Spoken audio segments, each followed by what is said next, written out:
जय हिंद दोस्तों, सभी को इंतजार है कि ओआरओपी 3 के बाद इतनी सारी विसंगति, एक इंडिविजुअल विसंगति तो है ही है, पॉलिसी के हिसाब से बहुत सारी विसंगति जो पीछे से चली आ रही है। लेकिन एक बात समझ में नहीं आ रही कि कोई भी सैनिक संगठन इस बात को लेके आगे नहीं आ रहा है और किसी ने इस तरह की कॉल नहीं की है। हाल ही में आपने देखा होगा कि एफबीए को का रजिस्ट्रेशन मिला है और उसके बाद उन्होंने सजेशन मांगे थे और 20 अक्टूबर को उनकी एक फिजिकल मीटिंग हुई थी और बहुत सारे उसमें मुद्दे पहले ही उन्होंने कहा था कि हम अलग अलग सेल बनाएंगे, चाहे वो लीगल सेल की बात की हो, चाहे पेंशन विसंगतियों की सेल की बात की हो, चाहे उन्होंने सीएसटी या ईसीएचएस की अलग बात की हो, चाहे उन्होंने पुलिस के द्वारा जो जवानों के साथ इस तरीके का अत्याचार मैं कह सकता हूं हो रहा है उसके लिए बात की।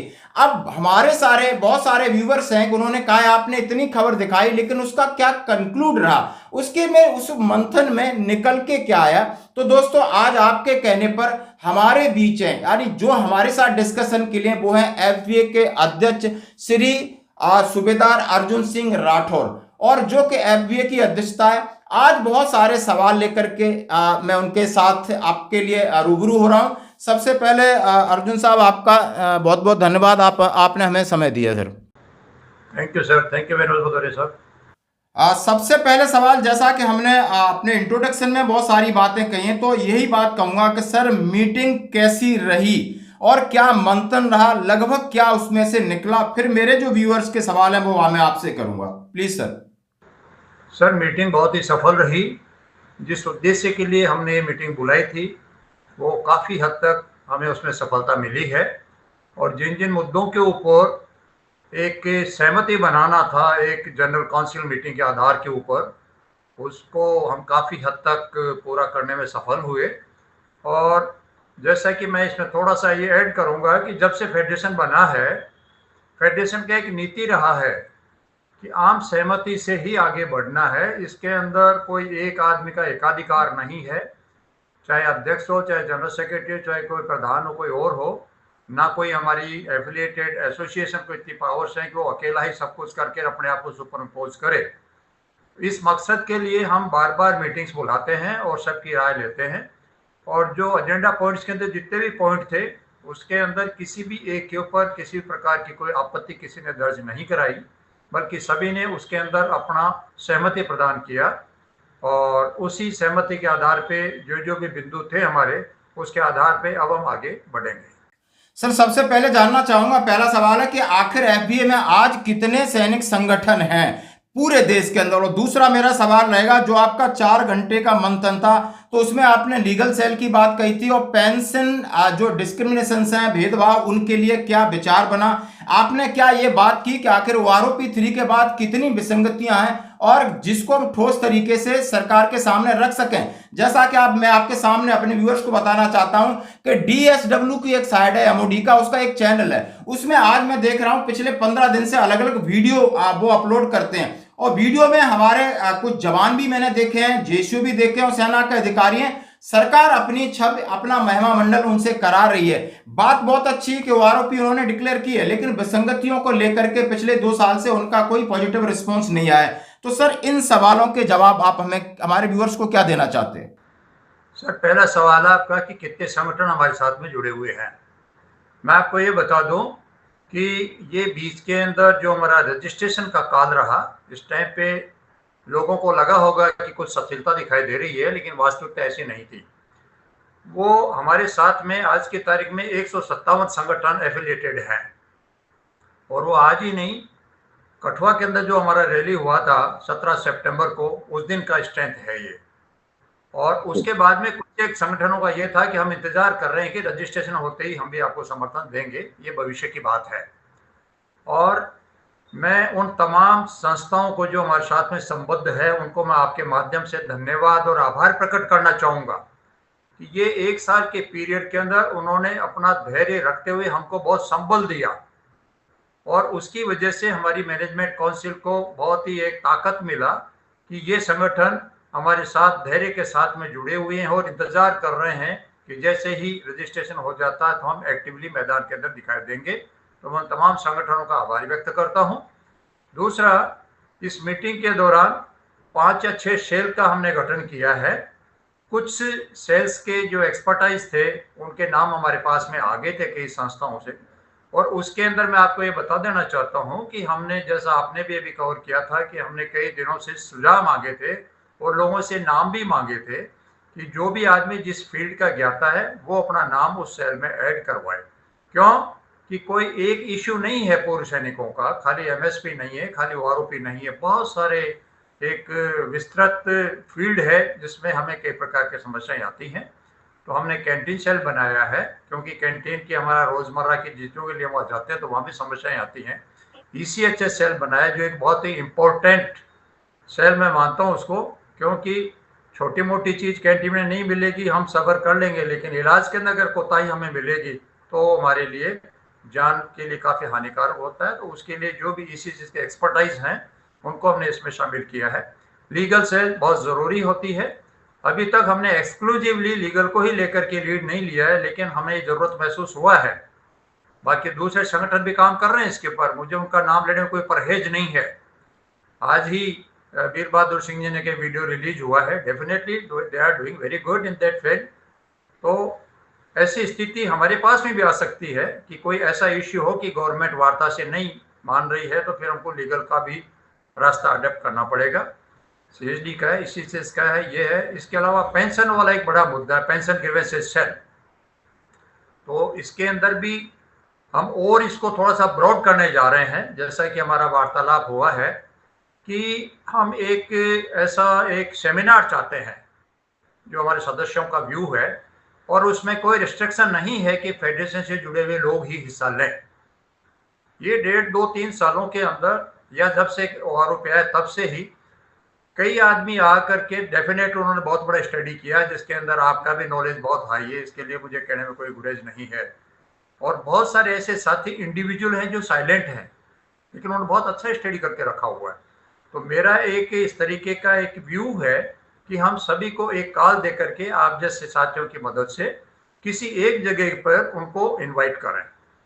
वो किसी भी संगठन के भी हो सकते हैं, इंडिविजुअली भी हो सकता है, कोई मतलब नहीं वो किसी संगठन से जुड़ा हुआ है या नहीं है, या कोई ये सोचता है कि मैं तो इसका राइवल एसोसिएशन है, मैं उनका भी वेलकम करूंगा उस मीटिंग के अंदर। और उसके अंदर बैठ के, ये 1-2-4 घंटे में होने वाला चीज नहीं है। देखिए, आंदोलन आपने देखा है, हर आदमी जाकर के अपने हिसाब से, अपनी इंटरप्रिटेशन के हिसाब से वहां पे पक्ष रख रहा था। बिल्कुल। और मेरा ये मानना है कि उसकी वजह से गवर्नमेंट के पास में गलत संदेश गया है कि इन लोगों ने प्रॉपर सब्जेक्ट का स्टडी नहीं किया हुआ। नहीं, और जब स्टडी ही सही नहीं है तो हमारा रिप्रेजेंटेशन सही नहीं होगा। रिप्रेजेंटेशन ही अगर सही नहीं होगा तो उसका आउटकम भी प्रॉपर नहीं आएगा। तो निकट भविष्य में जल्दी ही मैं कॉल दूंगा, हमारे साथियों से हमारा विचार विमर्श हुआ है, आप जैसे साथियों की मदद लेंगे और किसी एक जगह पे, और उसके लिए जो भी साथी वॉलेंटियर होकर के आएंगे, आने जाने का खर्चा उनको वहन करना पड़ेगा अपना खुद का, बाकी रहने खाने की व्यवस्था हम कर देंगे। और बैठ करके 2 या 3 दिन के अंदर विस्तृत विचार विमर्श करके और कंसर्न नोटिफिकेशंस और सर्कुलर्स का रेफरेंस देते हुए हम इसका एक निचोड़ निकालेंगे, आखिर में प्रॉब्लम है कहाँ। हम लोग पेंशन पेंशन पेंशन चिल्ला रहे हैं मधुरिया साहब, लेकिन वास्तव में देखा जाए तो इसकी जड़ हमारी सैलरी का जो स्ट्रक्चर है वो है। करेक्ट करेक्ट करेक्ट, बहुत अच्छी बात है। सर, मैं आपको रोकना चाहता हूं, हमारे व्यूअर से जानना चाहते हैं कि आखिर वहां हुआ क्या। अब मैं इसको बहुत संक्षिप्त में कंक्लूड करना चाहूंगा। जैसे उन्होंने कहा कि देर आए हैं लेकिन दुरुस्त आए हैं। हमारी जो पेशेंस है, या हमारे साथ कितने सैनिक संगठन है, उन्होंने बताया 157 प्लस, और अब इसका रजिस्ट्रेशन हो गया और हम फूंक फूंक कर कदम आके रखेंगे, क्योंकि उन्होंने कहा कि पिछला जो हमारा एक्सपीरियंस हुआ है, यानी हम लड़ाई के लिए चढ़ाई कर दी थी, लेकिन हमें यह नहीं पता है कि हमें चढ़ाई किन हथियारों से करनी है और किसके ऊपर करनी है, और अंततः शायद हम आपस में ही और उसका आपने अंजाम देखा होगा। उस पर मैं कहीं जाना नहीं चाहता, लेकिन सबसे बड़ी और सॉलिड बात उन्होंने कही कि मैंने जितने एक्सपर्टीज हैं उनकी राय लेना जरूरी है, क्यों हमने सॉलिड बहुत अच्छे तरीके से आगे चलना है। ये तो उन्होंने पेंशन ग्रेवियंसेस सेल की बात की। तो दोस्तों, कहा है कि आखिर हम ये तो समझें कि आखिर में इसमें अनोमलीज हैं क्या, डिस्क्रिमिनेशन है क्या, उसके लिए कितनी अच्छी बात कही। जो लोग हमारे संगठन से जुड़े हैं या नहीं, उससे कोई मतलब नहीं है, लेकिन जितने सर्कुलर पीसीडीए सीजीडीए से निकले हैं, एमओडी ने जितना भी हमारे लिए इनिशिएटिव लिया है जो ब्लैक एंड व्हाइट में, उन सबको हम पूरी अच्छी तरीके से उनकी स्टडी करें, निचोड़ निकालें कि आखिर हमारी पेंशन कम क्यों हो रही है, और हमारी एक इंडिविजुअल जो अनोमलीज हैं जो आरओपी 3 में, उन सबका गहन स्टडी की जरूरत है। उसके बाद हमें एक कॉमन उसके लिए हम बना सकते हैं अपनी तरफ से कि ज्ञापन दे सकते हैं, जो भी है, लेकिन वो सबके पास सेम होना चाहिए। अलग अलग होने से आपने खामियाजा देखा है। बात उन्होंने ईसीएचएस के ऊपर कहा है कि ये ऐसी जरूरत है कि ये समस्या रिजॉल्व हो सकती है, लेकिन ईसीएचएस आप देख रहे हो बड़े एक्सपेरिमेंटल दौर से चल रहा है। लगातार अलग अलग प्रकार की चिट्ठियां आती हैं, नए नए एडवाइजरी आती है, और लोगों को वो शायद एडवाइजरी के हिसाब से अभी सुविधा नहीं मिल पा रही है। तो अलग अलग सेल्स है। अब मैं आपका ये सवाल बनता है, क्या ये जितनी सेल्स होंगी, क्या ये अपने नंबर सार्वजनिक करेंगी? क्या ये नंबर सभी 30 लाख भूतपूर्व सैनिकों के लिए होंगे? क्या लीगल सेल है उसमें आपके एक्सपर्टीज के साथ साथ वो लीगल एडवाइजर के साथ साथ वो लोग होंगे जो एफटी में केस आगे ले जा सकें, और वो लोग इक्वल एमएसपी का एक कॉमन मुद्दा है। बहुत सारी इंडिविजुअल अनोमलीज हैं, इनके बारे में सर आप क्या जवाब देना चाहेंगे?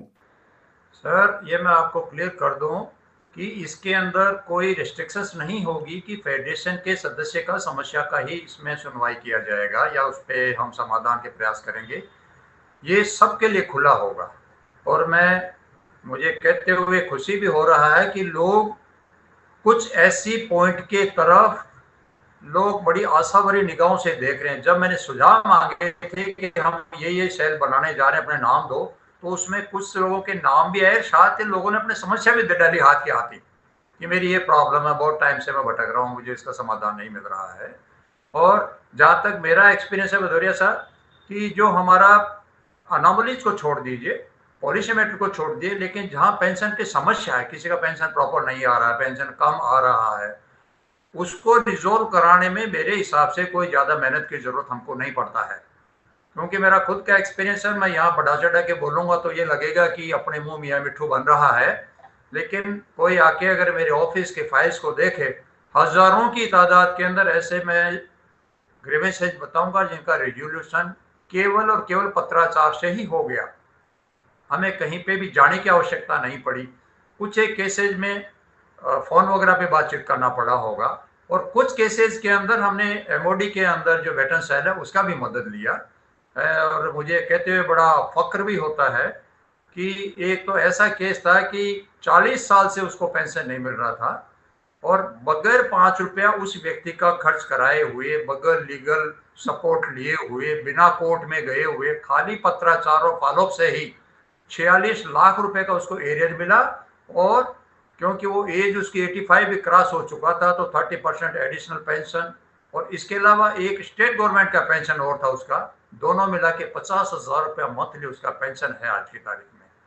तो उस आदमी का जब वो चेहरे का भाव देखते आप, वो बड़ी कृतज्ञता से देख रहा था कि कोई ऐसा संगठन है जो काम करता है। तो हमारा व्यू ये है कि फेडरेशन भी एक इस प्रकार की मिसाल कायम करे कि देश के अंदर कोई भी एक्स-सर्विसमैन और विडो सहायता के लिए वंचित ना रहे कि मेरा ये काम अटका हुआ है, ये रिकॉर्ड से नहीं हो रहा है या फिर सीडीए से नहीं हो रहा है। और आजकल तो अभी स्पष्ट आने के बाद में और भी थोड़ा सा सहूलियत हो जाएगा कि उसी के अंदर ग्रीवेंसेस के कॉलम दिए हुए हैं। जी सर, जी सर। तो सबके लिए होगा, और हमारा कोशिश होगा कि कोई भी व्यक्ति का समाधान के लिए इस प्रकार का पेंडिंग केस रहे ही ना। जैसा दोस्तों साहब ने खुद कहा कि हमारा एक्सपीरियंस है, तो इंडिविजुअल आप जानना चाहते हो तो साहब सूबेदार से रिटायर्ड हैं, उसके बाद बैंक मैनेजर रहे और सैनिकों के लिए लगातार काम करते आए। उन्होंने एक छोटा सा एग्जाम्पल दिया कि मैं अपनी बातें नहीं कह रहा, और जब आपको इतनी बड़ी जिम्मेदारी दी है तो आपका एक्सपीरियंस है, इसमें कोई शक नहीं है। लेकिन साहब मैं ये बात कहना चाहता हूँ, आज सबसे बड़ी प्रॉब्लम है, इंडिविजुअल प्रॉब्लम को मैं लेके चलूंगा। यदि भविष्य में ऐसा होता है तो सैनिक, लाखों सैनिक परेशान है, हमारी माताएं बहन। यदि मैं जानना चाहूंगा कि डायरेक्टली अभी एक DIAV यानी directorate of Indian army veteran cell है, वहां पर एक वीरांगना सेल है, वहां पर एक्स-सर्विसमैन के लिए सेल है, CP ग्राम पे आप जा सकते हो, स्पर्श पे जा सकते हो, लेकिन सही रिस्पॉन्स नहीं मिलता है। सही रिस्पॉन्स नहीं मिलता, या तो हम सही तरीके से कंप्लेन नहीं दे पाते और हमें बिना बताए कंप्लेनों को डिस्प्यूज ऑफ कर दिया जाता है। सामने दिख रहा है कि इसकी पेंशन ज्यादा होनी चाहिए। तो दोस्तों ये सारी चीज इन सारी चीजों को लेकर व्यापक रूप में बड़े पैमाने पे ये पहल है। बहुत आप समझ सकते हो ये स्लो नहीं है, लेकिन ऐसा ना हो ये परमानेंटली एक स्ट्रक्चर बन जाए। मैं कह रहा हूं जैसा कि एक स्ट्रक्चर बन जाए सैनिकों का, कि एफबीए एक महासंगठन है और इसकी अलग अलग शाखाएं हैं और इनका जो काम है वो पूरा मतलब चाहे आपके आर्थिक भेदभाव के मुद्दे हों, पेंशन की अनोमली जो पुलिस प्रशासन को लेकर के। अब मैं सर से सवाल करना चाहता हूं, क्या इस मुद्दे पर चर्चा हुई कि लगातार समाज के अंदर जहां पर हमारी सौगंध खाई जाती है, हमारे नाम पर पॉलिटिक्स होती है, हमारे नाम पर लोग अपनी दुकानें चला रहे हैं, लेकिन समाज में कहीं ना कहीं हमें इस तरीके की अनदेखी और हमारे साथ इस तरह का व्यवहार होता है, वो बड़ा निंदनीय है। सर इसके बारे में क्या चर्चा हुई आपकी? सर वास्तव में ये एक दुखदायी पहलू है और इस घटना के ऊपर हमारी जो मैनेजमेंट काउंसिल का मीटिंग था 20 अक्टूबर को, उसके अंदर भी विस्तार से चर्चा हुई और उसमें ये सहमति बनी कि हमको इस मैटर को भी प्राथमिकता के साथ में आगे बढ़ाना चाहिए। और आज ही मैं आपसे शेयर करना चाहूँगा कि अभी 2 घंटे पहले बैठ करके मैंने आदरणीय गृह मंत्री जी के नाम पे चिट्ठी बनाया है और उसके अंदर हमने जी ये कहा है कि देखिए हम लोग राष्ट्र रक्षा करके आए और हमारा वो जज्बा आज भी वैसे का वैसे ही बना हुआ है। आज भी हम किसी भी सरकारी विपदा या आम आपदा या प्राकृतिक विपदा या आम जन की हिताय, हमारा समर्पण उसी लेवल का बना हुआ है। लेकिन जो कुछ आजकल ये सुनने में आ रहा है मीडिया के थ्रू कि आज इस स्टेट में अपमानित किया गया, आज इस स्टेट में हरेस किया गया, आज उसको अरेस्ट कर लिया गया, तो ये सारी की सारी जो घटनाएं हो रही हैं प्रशासन और पुलिस प्रशासन की तरफ से, ये हमारा मनोबल तोड़ने वाली घटनाएं हैं। और इसके पीछे कारण क्या है, इस पे गहराई से इसका अध्ययन करने का आवश्यकता है और इसका प्रभाव न केवल पूर्व सैनिकों के ऊपर, क्योंकि आज सोशल मीडिया का जमाना है, जो कुछ भी घटना घटित की होती है कुछ ही मिनट्स के अंदर वो थ्रू आउट द नेशन जो है फैल जाती है और हमारे जो सेवारत सैनिक है वो भी इससे अछूते नहीं हैं। जब उनको ये पता चलेगा कि आज सिविल में ऐसी ऐसी घटनाएं हो रही हैं और कल को यूनिफॉर्म उतारने के पास में मेरे साथ में भी ऐसा घटना हो सकता है, तो डेफिनेटली उनके मनोबल के ऊपर बहुत ही विपरीत प्रभाव पड़ेगा। एक तो हमारी जरूरत यह है कि सैनिक जो भी नौकरी कर रहा है उसको अपने परिवार के बारे में बिल्कुल भी चिंता करने की आवश्यकता नहीं होनी चाहिए, तो एक प्राइमरी रिक्वायरमेंट है। लेकिन दूसरी अगर ऐसी घटनाएं हो रही हैं तो वो क्या अपेक्षा रखेगा। तो हमने गृह मंत्री जी को आज ही चिट्ठी लिखा है, उसको पोस्ट कर रहे हैं। उसमें हम ये एक तो उनसे मीटिंग का भी मांग किया है और साथ ही उनसे ये रिक्वेस्ट करी है कि आप मिनिस्ट्री ऑफ होम अफेयर्स की तरफ से एक गाइडलाइन तैयार करवाइए और वो गाइडलाइन खाली किसी पर्टिकुलर एक डिपार्टमेंट एक थाने के लिए नहीं, बल्कि thoroughly through out the nation के अंदर एक पॉलिसी बनाकर सर्कुलेट किया जाना है।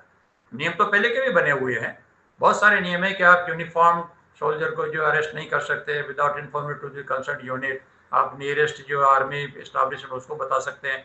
लेकिन पिछली जो घटनाएं हो रही इसमें देखने में आ रहा है कि कानून को नियमों को बरकरार करके और पुलिस जो है नियमों को अपने हाथ में लेकर के और एक तरीके से अपमानित करने के कृत्य कर रही है। तो डेफिनेटली इसके ऊपर फेडरेशन ऑफ वेटरन्स एसोसिएशन ने गंभीर संज्ञान लिया है और हम इसके ऊपर भी आगे चल करके कोशिश करेंगे कि सरकार को कन्विंस करें और इस प्रकार की गाइडलाइन जारी करवाने का प्रयास करें कि भविष्य के अंदर पुलिस वाला इस प्रकार की हरकत करने से पहले 2 बार सोचे।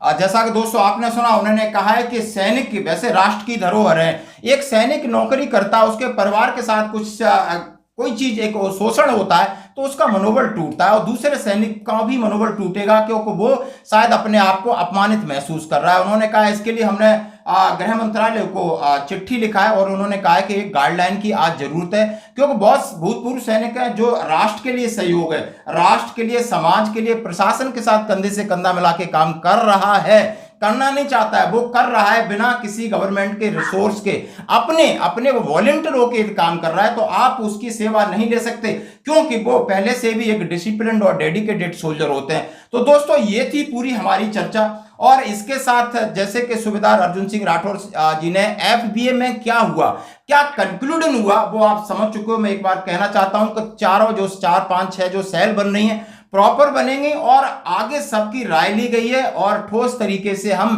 पेंशन विसंगतियों को लेकर के कॉमन उन्होंने कहा है कि हम एक सेमिनार आयोजित करेंगे। इसमें पहले हम ये फाइंड आउट करेंगे आखिर निचोड़ निकालेंगे कि विसंगति क्या है। और सर लास्ट में आपकी तरफ से हमारे सैनिक या हमारे व्यूअर्स को क्या संदेश देना चाहते हो कि एफबीए के साथ किस तरीके से वो जुड़ना चाहें, इंडिविजुअल तो कैसे जुड़े?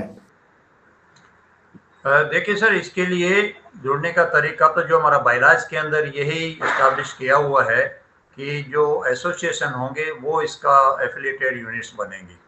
इंडिविजुअल मेंबरशिप का हमने प्रोविजन नहीं रखा है, लेकिन ये रजिस्ट्रेशन होने के बाद में कुछ इस प्रकार के प्रश्न उठाए जा रहे हैं कि कोई इंडिविजुअल कैपेसिटी में भी जुड़ना चाहे तो उसका क्या हो। इसके ऊपर अभी हमने फाइनल नहीं किया, क्योंकि हमारे बायलॉज में हमने नेचर ऑफ ऑर्गेनाइजेशन जो है उसमें यह दिया गया कि it is an organization a platform of the organizations of the ex serviceman working throughout the India for the welfare of ex serviceman. और इस मामले के अंदर हमारा जो रजिस्ट्रार थे उनसे काफ़ी लंबा डिस्कस भी हुआ था। ये रजिस्ट्रेशन सर्टिफिकेट मिलने से पहले 2 या 3 दिन तक कंटिन्यू उनसे हमारा काफ़ी लंबा चौड़ा डिबेट चला। उन्होंने एक एक चीज़ों को माइन्यूटली चेक किया इस चीज़ को, और हमने उनको बताया कि हमारा मकसद है कि हम थ्रू आउट इंडिया के लोगों को सेवाएं देने के लिए इस तरीके से काम करेंगे, क्योंकि एक एक के पास में पहुंचना संभव नहीं है। लेकिन अभी 2-3 दिन से मैं देख रहा हूं कि ऐसे सुझाव भी आ रहे हैं कि अगर इंडिविजुअल को जुड़ना चाहे तो उसके लिए क्या हो। इसके लिए हमें अब तक विचार करके और निर्णय लेना पड़ेगा। सेकेंडली, आपके प्रश्न से हट करके एक चीज़ और मैं बता दूं कि फिर हमारी बात घूम फिर करके आम सहमति पर आती है, क्योंकि बिना आम सहमति के बहुत सारी चीज़ें डिस्प्यूट में आकर के हमारी ताकत खत्म हो जा रही है। वहीं पे बीच के अंदर लास्ट ईयर बड़ी तेजी से आवाज़ उठ रही थी कि साहब अलग अलग क्यों ये आंदोलन और अलग अलग क्यों संघर्ष किया, एक क्यों नहीं हो जाते हो। उसके लिए भी federation of veterans association step लिया। 3 या 4 महीने तक हमने संगठनों से संपर्क किया और संपर्क करके एक दिग्गज वीरांगना महासंघ का गठन किया। गठन करके उसका संचालन करने के लिए फेडरेशन उसके ऊपर हावी नहीं रहा, फेडरेशन भी उसका एक घटक बना, एक बड़ा घटक जिसको कह सकते हैं 157 सब घटकों के साथ में। और उसके लिए उसके संचालन के लिए एक कोऑर्डिनेटर्स का टीम बनाया गया। फरवरी 2024 के अंदर इसके लिए रेवाड़ी के अंदर एक रैली का भी आयोजन किया गया, लेकिन कुछ कतिपय कारणों की वजह से वो मुहिम आगे नहीं बढ़ी। मैं उस पर ज़्यादा डिस्कस नहीं करूँगा, क्योंकि मैं उस संचालन कमेटी का पार्ट नहीं था। और अब जाकर के मेरा यही कहना है कि अगर एक आ सकते हैं किसी भी प्रकार से, तो उसके लिए बहुत गहन अध्ययन करके आगे बढ़ने की आवश्यकता है। अदरवाइज हश्र यही होगा जो दिग्गज वीरांगना महासंघ का हुआ। हर आदमी कहता है एक हो जाओ। फेडरेशन का सवाल है तो फेडरेशन तो हर तरीके से आम सहमति बना करके ही आगे चलने के स्टैंड के ऊपर चलता है। और जैसा कि हमारा उस मीटिंग में डिसीजन हुआ कि अभी निकट भविष्य में जल्दी ही हम फेडरेशन की जो संस्थाएं हमारे साथ जुड़ी हुई हैं उनका ऑल इंडिया डेलीगेट्स का मीट कहीं ना कहीं एक बार हम फिर करने जा रहे हैं, क्योंकि रजिस्ट्रेशन के दौरान जिस 1 साल के अंदर जो भी शिथिलता आई, हम चाहते हैं कि वापस लोग सक्रिय हों, उनका विश्वास कायम हो। सेकेंडली, मैं सबके लिए एक चीज और ऐड करना चाहूंगा सर यहाँ पे, ये जो आंदोलन चला बेतरतीब ढंग से, बेतरतीब ढंग बोलना कुछ शायद गलत नहीं होगा, इस आंदोलन की वजह से एक जो स्पष्ट नीति का जो पूर्व सैनिक था उसके विश्वास को बहुत बड़ी ठेस पहुंची है। ये बात आप भी कई बार अपने वीडियोज में कवर कर चुके। अभी हम फिर दोबारा एक मीटिंग करने जा रहे हैं और उसके अंदर ब्रॉड लेवल के ऊपर जो भी हमारा प्लानिंग है वो बैठ करके वहाँ पे हम डिस्कस करेंगे कि किस किस चरण से हम स्टार्ट करें और इसकी परिणति कहाँ तक इसकी हो। उसके लिए तमाम हिंदुस्तान से जो जुड़े हुए संगठन हैं उनको बुलाएंगे, साथ ही अपील उन संगठनों भी करेंगे जो पिछले 1 साल में ये कह रहे थे कि हम इंतजार कर रहे हैं रजिस्ट्रेशन होने के बाद में आपके साथ में जुड़ेंगे, उनको भी हम उस दिन बुलाएंगे। और मुझे पूरा भरोसा है कि आज 157 है, लेकिन इसकी संख्या काफ़ी आगे तक जाएगी और आम सहमति बना करके हम कुछ न कुछ जरूर हासिल कर पाएंगे, ऐसी फेडरेशन की इच्छा है और इस प्रकार के प्रयास आगे भी हमारे रहेंगे। जय हिंद दोस्तों, जैसा कि उन्होंने कंक्लूजन में कहा है कि हमें किसी से परहेज नहीं है, हमने पिछली चीज़ों से सबक भी लिया है और इसलिए हम आह्वान कर रहे हैं सभी सैनिक संगठनों से कि बिल्कुल आप बिल्कुल किसी भी प्लेटफॉर्म में किसी भी तरीके से बस एक साथ जुड़ना है और एक साथ मिलकर आगे बढ़ना है। यदि सच्ची तरीके से, यदि आप ईमानदारी से 30 लाख सैनिकों के नुमाइंदा बनना चाहते हो, क्योंकि विश्वास खो चुके हो और इस विश्वास को दोबारा पाने के लिए आपको त्याग करना पड़ेगा, समझौता करना पड़ेगा। यदि आप अपनी ईगो में है तो कोई भी सैनिक जो भी पीछे है वो आप पर भरोसा नहीं करेगा। और इसीलिए मेरी आपसे अपने इस चैनल से बिल्कुल, यदि आप सही हितों में उन वीर नारियों का, उन विधवाओं का, और वो जो सैनिक हैं उनकी आप एजुकेशन जानते हो, और जो बहुत पुराने, जो रिमोट एरिया में रह रहे हैं, उनके लाखों के पैसे फंसे रहते हैं, यदि आप सच्ची तरीके से अपने भाइयों की सेवा करना चाहते हो तो अपना ईगो और अपना अहंकार त्याग करके एक कदम से कदम मिलाइए और आगे बढ़िए। मैं ये सभी से प्रार्थना कर सकता हूं, आह्वान कर सकता हूं। सर, आप मेरे साथ जुड़े, बहुत बहुत धन्यवाद। Thank you so much.